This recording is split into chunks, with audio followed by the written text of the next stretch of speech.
Halo kawan ragam, kembali lagi di Rawon, Ragam Waro-Waro News.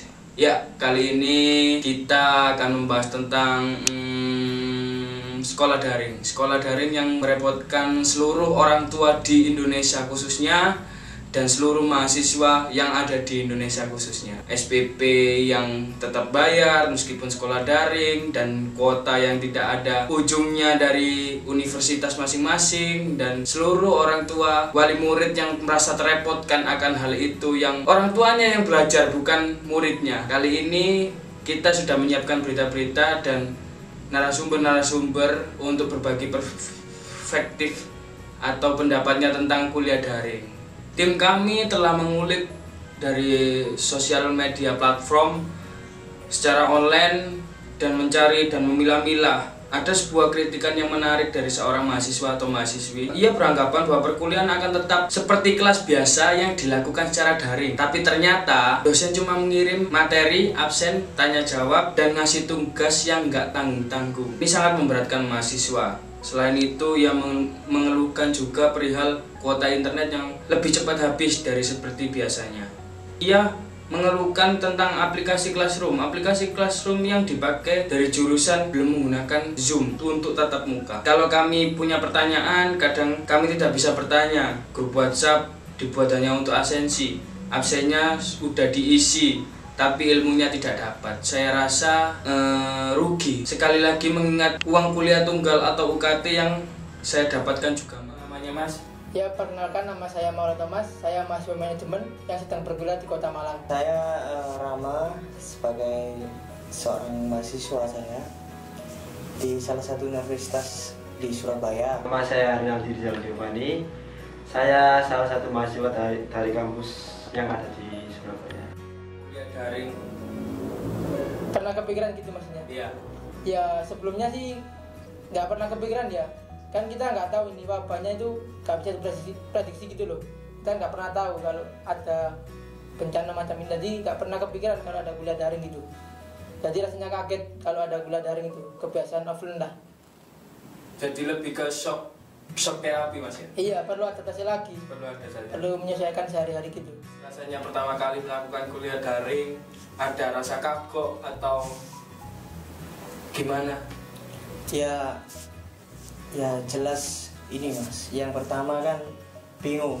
Kalau saya sendiri sih bingung karena kita biasanya kan kuliah atau melakukan segala apapun dengan cara langsung bertatap muka, dan penjelasannya itu jelas gitu.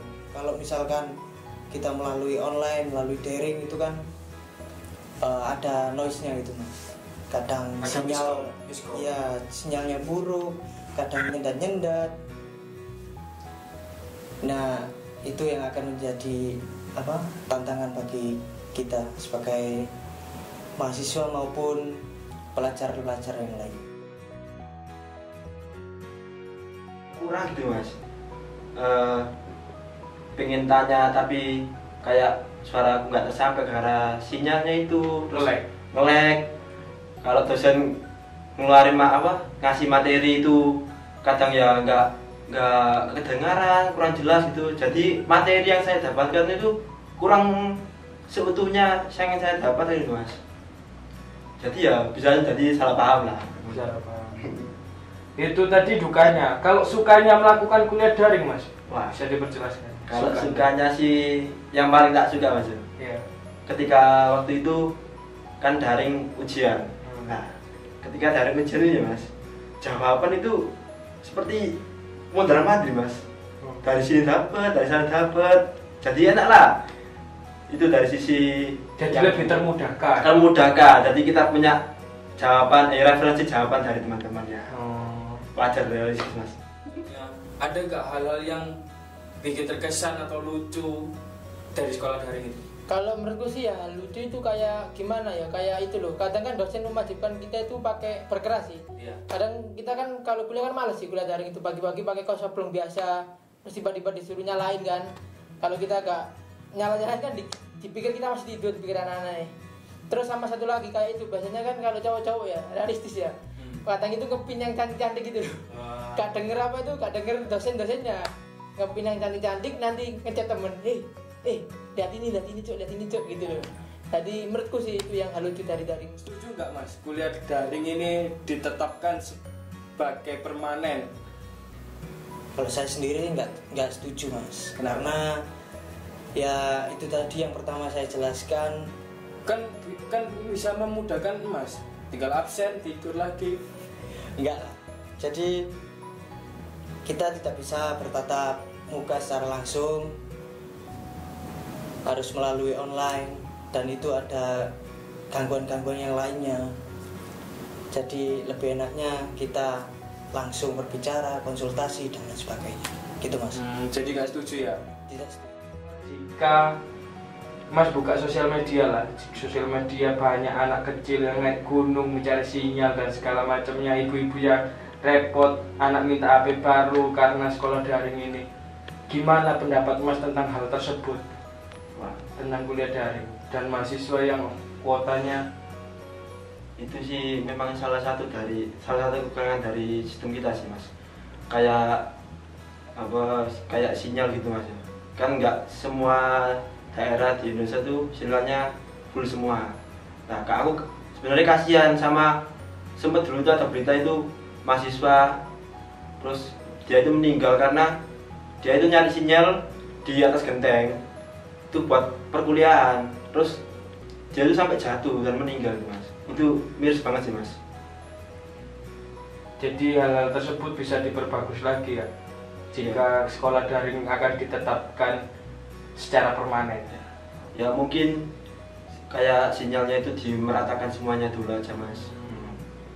Kasihan Mas kalau sampai ada korban, bukan masalah virusnya sih, ada korban ketika perkuliahan gitu atau siswa itu yang nyari sinyal buat ikut pembelajaran. Bukan meninggal karena virus ya, meninggal karena mencari sinyal. Nah itu Mas, itu yang bahaya Mas. Ya, terima kasih Mas ya. Dengan Mas Reynaldi atas pendapatnya dan keluh kesahnya datang ke Ragam Dialektika. Oke. Assalamualaikum. Jadi itu tadi kesimpulan dari teman-teman kita atau pendapat dan tanggapan tentang mahasiswa yang melakukan kuliah daring. Banyak yang tidak setuju akan hal sekolah daring ini dipermanen, baik pun melalui dari sinyal, device, kuota dan segala macamnya yang berhubungan dengan standar pendidikan bisa berlangsung secara normal dan seperti biasanya. Yang kami minta bukan hanya tuntutan untuk pemerintah, tapi juga untuk semuanya yang melakukan kuliah daring, baik ibu-ibu, anak-anak, SD sampai SMA hingga mahasiswa atau mahasiswi, agar cepat bisa beradaptasi, sehingga apa ini kalau tidak bisa berakhir, kita yang harus beradaptasi.